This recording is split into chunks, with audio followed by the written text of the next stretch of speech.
नवाज शरीफ की अल-अज़ीज़िया और Avenfield reference में सज़ा के खिलाफ अपीलें बहाल। इस्लामाबाद हाई कोर्ट ने फैसला सुना दिया। चीफ जस्टिस आमिर फारूक और जस्टिस मियां गुल हसन औरंगजेब ने केस की समाअत की। जमानत के हवाले से तफसीली फैसला बाद में जारी किया जाएगा। नवाज शरीफ को अल-अज़ीज़िया और एवनफील्ड केस में 7 साल कैद की सजा सुनाई थी। नवाज शरीफ फैसले के बाद छांगला गली पहुंच गए।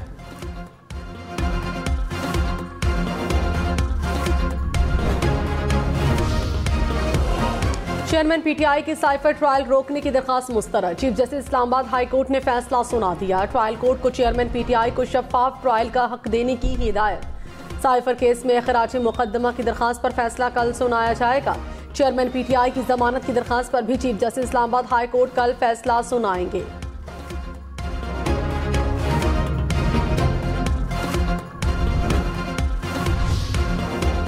नौजवान रियासत मुखालिफ प्रोपेगंडा का मुकाबला करें। Army chief general Syed Asim Munir ने कहा, नौजवान नस्ल रियासती इदारों के खिलाफ जारी प्रोपेगंडे के बारे में अपनी मालूमात में इजाफा करें और इसका मुकाबला करें।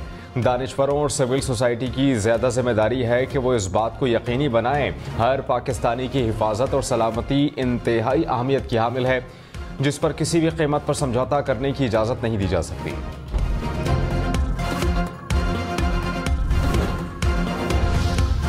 कतर की अदालत ने भारतीय बहरिया के 8 साबिक अहलकारों को सजाए मौत सुना दी। भारतीय वजारत खारिजा ने सजाओं की तस्दीक कर दी। भारतीय अहलकारों पर इसराइल के लिए कतर की जासूसी का इल्जाम था। सजा के बाद भारत के दुनिया भर में सफारती ताल्लुकात को धचका। माहिरीन का दुनिया से मजमूम भारतीय हथकंडों का नोटिस लेने का मुतालबा।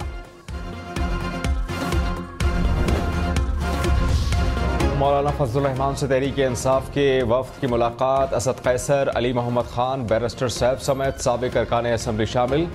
असद कैसर ने कहा, मौलाना फजलुर रहमान से ताज़ियत के लिए आए थे। इलेक्शन और सियासत पर कोई सियासी गुफ्तगू नहीं हुई। पार्टी जो हिदायत देगी मुस्तकबिल में उसके मुताबिक फैसला करेंगे। पीटीआई रहनुमाओं ने मौलाना फजलुर रहमान की इमामत में नमाज भी अदा की।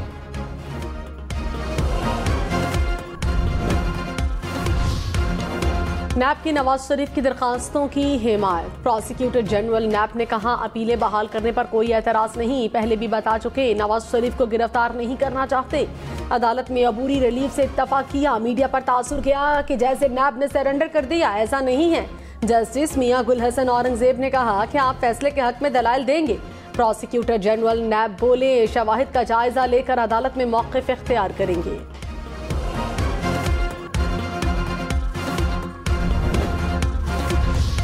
सदर नून लीग शहबाज शरीफ ने कहा कि तराजू के पलड़े बराबर होने से ही पाकिस्तान बहरानों से निकलेगा।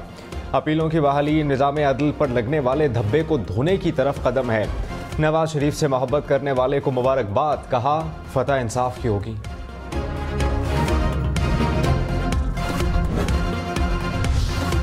सदर पीटीआई चौधरी परवेज इलाही ने कहा, नवाज शरीफ लाडले के लिए रिलीफ और बाकियों के लिए सख्ती है। 5 माह से हम जमानत पर हैं, फिर भी तंग किया जा रहा है।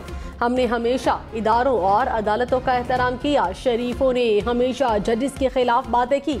स्पेशल इंसाफ किया सिर्फ शरीफों के लिए है। इंसाफ तो वो है जिसको आवाम तस्लीम करें।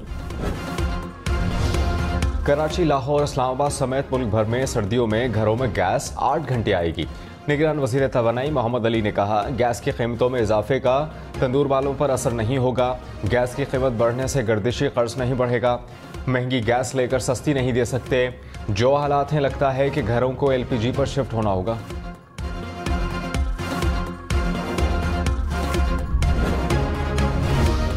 पीआईए का फ्लाइट शेड्यूल मुसलसल मुतासिर। आज भी 49 परवाजें मनसूख। कराची से इस्लामाबाद, लाहौर, कोयटा की परवाजें मनसूख। सियालकोट, अबू ज़हबी की 5 परवाजें भी मनसूख हो गईं। तर्जुमान पीआईए ने कहा, 2 हफ्तों से अपना मामूल का ऑपरेशन मुअत्तल कर रखा है। ईंधन की दस्तयाबी को मद्देनजर रखकर परवाजें चलाई जा रही हैं।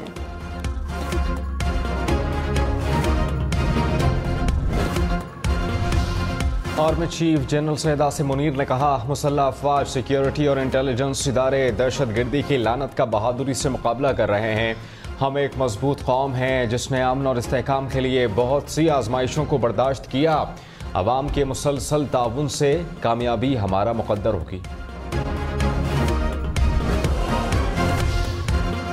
1 नवंबर के बाद गैर कानूनी तारिकीन वतन के खिलाफ एक्शन पर कोई समझौता नहीं होगा। निगरान वजीर दाखिला सरफराज बुख्ती ने कहा, जियो फेंसिंग मुकम्मल कर ली। मालूम है गैर कानूनी मुकीम अफराद किस गांव और शहर में हैं। गैर कानूनी मुकीम अफराद को पनाह देने वालों से सख्ती से निपटेंगे। गैर कानूनी मुकीम अफगान शहरी फी खानदान 50,000 अफगानी करेंसी वापस ले जा सकेंगे। निगरान वजीर दाखिला सिंध हारिस नवाज ने कहा, रजिस्टर्ड गैर मुल्कियों के खिलाफ कोई कार्रवाई नहीं की जा रही।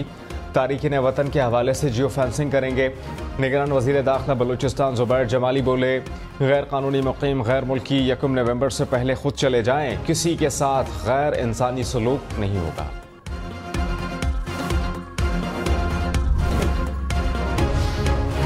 पीपल्स पार्टी का एक बार फिर इंतखाबात की तारीख देने का मुतालबा। साबिक वज़ीर आला मुराद अली शाह ने कहा, सिंध की आवाम निगरान हुकूमत की वजह से परे मुश्किलात में है।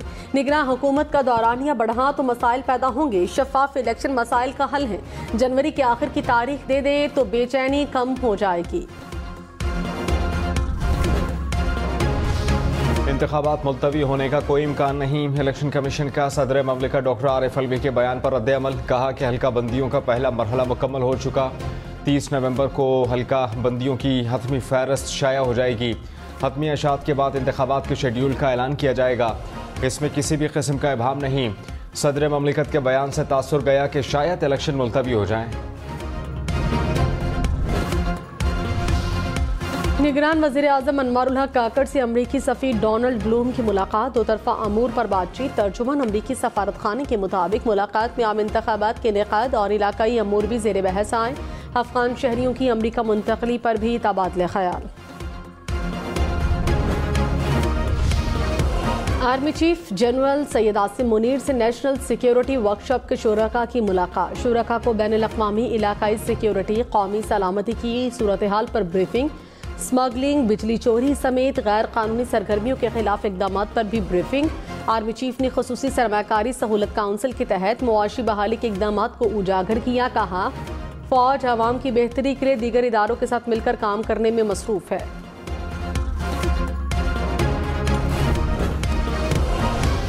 डॉलर एक बार फिर 280 रुपए से महंगा। इंटरबैंक में कीमत 21 पैसे इजाफा। स्टॉक मार्केट में उतार चढ़ाव। 100 इंडेक्स में 8 पॉइंट का मामूली इजाफा। सोना फी तोला 3,000 रुपए महंगा। कीमत 2,11,000 रुपए से बढ़ गई।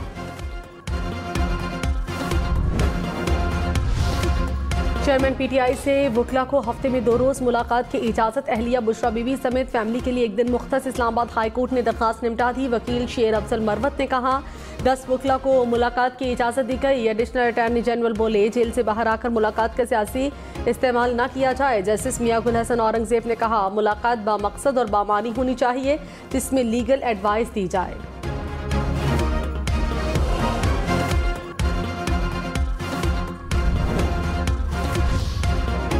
तर्जुमान नून लीग मरियम औरंगजेब का नवाज शरीफ की अपीलें बहाल होने पर रद्द-ए-अमल। कहा कि आज इस नाइंसाफ़ी के खात्मे की तरफ पेशरफ्त हुई है जिसका पाकिस्तान 7 साल से शिकार था। इस नाइंसाफ़ी से मुल्क आज बहरानों में खड़ा हुआ है। जैसे जैसे नाइंसाफ़ी का खात्मा होगा, मुल्क फिर से तरक्की और खुशहाली की तरफ गामजन होगा, जिसका आगाज़ नवाज शरीफ की क़यादत में हुआ था। रहनुमा पीटीआई डॉक्टर यास्मीन राशिद ने कहा, इलेक्शन नहीं सिलेक्शन हो रही है। सजा याफ्ता को इंतखाबात के लिए बाहर से लाए। लेवल प्लेइंग फील्ड का मतलब है कि इलेक्शन लड़ने वाला बाहर हो। नवाज शरीफ मेरे खिलाफ इंतखाबात लड़कर दिखाएं। उमर सरफराज चीमा बोले, जब मैं घर में था इन केसेस में गिरफ्तार किया गया। पीटीआई छोड़ना होती तो तब ही छोड़ देती।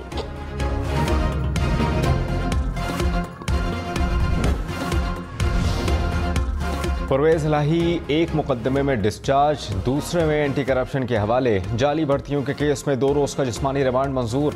साबिक वजीर आला Punjab sugar mill quota case से डिस्चार्ज। अदालत ने कहा, परवेज इलाही के खिलाफ रिकॉर्ड पर कोई मटीरियल मौजूद नहीं।